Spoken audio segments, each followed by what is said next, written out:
पहली बात जो लोगों के मन में आती है और सबसे बड़ा प्रश्न खड़ा करती है कि इस देश में एक मस्जिद है जिसका नाम कहा जाता है कि यह ज्ञानवापी मस्जिद है। अब लोग ये पूछते हैं, जो हम रिसर्च कर रहे थे उसमें इस ज्ञानवापी का जो उदय है, जो चर्चा है, जो अभी मैंने आपको बताया कि ज्ञानवापी का मतलब क्या है, वो जो है हिंदुओं के पुराण में मिलता है, पौराणिक ग्रंथों में मिलता है। तो फिर ये मस्जिद के साथ कैसे जुड़ गया नाम? पहला प्रश्न तो लोगों के मन में ये आएगा, क्योंकि वापी का मतलब होता है तालाब। ये जो आप ज्ञान वापी देख रहे हैं इसमें दो हिस्से हैं, एक ज्ञान हो गया, ज्ञान के बारे में बताने की जरूरत नहीं है, और इस वापी का मतलब होता है तालाब, यानी ज्ञान का तालाब। ज्ञान का तालाब। काशी की 6 वापियों का जिक्र है, पुराणों में भी इसका जिक्र हुआ है। इसलिए मैंने कहा ना कि लोगों के मन में पहला प्रश्न आता है कि जिस चीज का जिक्र पुराणों में हो रहा है वो मस्जिद के नाम के साथ कैसे जुड़ गया। काशी में 6 वापियां, पुराणों में जिक्र। कौन कौन सी वापी? ज्येष्ठा वापी, जो कहा जाता है कि काशीपुरा में थी, अब लुप्त हो गई। फिर है ज्ञान वापी, जो काशी विश्वनाथ मंदिर के उत्तर में है।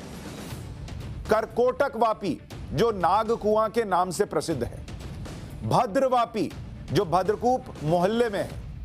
शंखचूड़ा वापी, जो लुप्त हो गई, और सिद्ध वापी, जो बाबू बाजार में है और अब लुप्त हो गई है। ये 6 वापियां यानी तालाब, इनका जिक्र पुराणों में मिलता है। इन्हीं में से एक है ज्ञानवापी। ज्ञानवापी का जिक्र पुराणों में कैसे है, जरा इसको सुनिए। 18 पुराणों में एक लिंग पुराण में कहा गया है कि देवस्य दक्षिणी भागे वापी तिष्ठति शोभना तस्यास्त बोधकम पित्वा पुनर्जन्म ना विद्यते। ये उसके शब्द बता रहा हूं जो पुराण में लिखा है। इसका मतलब है कि प्राचीन विश्वेश्वर मंदिर के दक्षिण भाग में जो वापी यानी तालाब है, उसका पानी पीने से मुक्ति मिलती है। यानी हिंदुओं से जुड़ी हुई बात है। फिर मस्जिद से नाम कैसे जुड़ गया?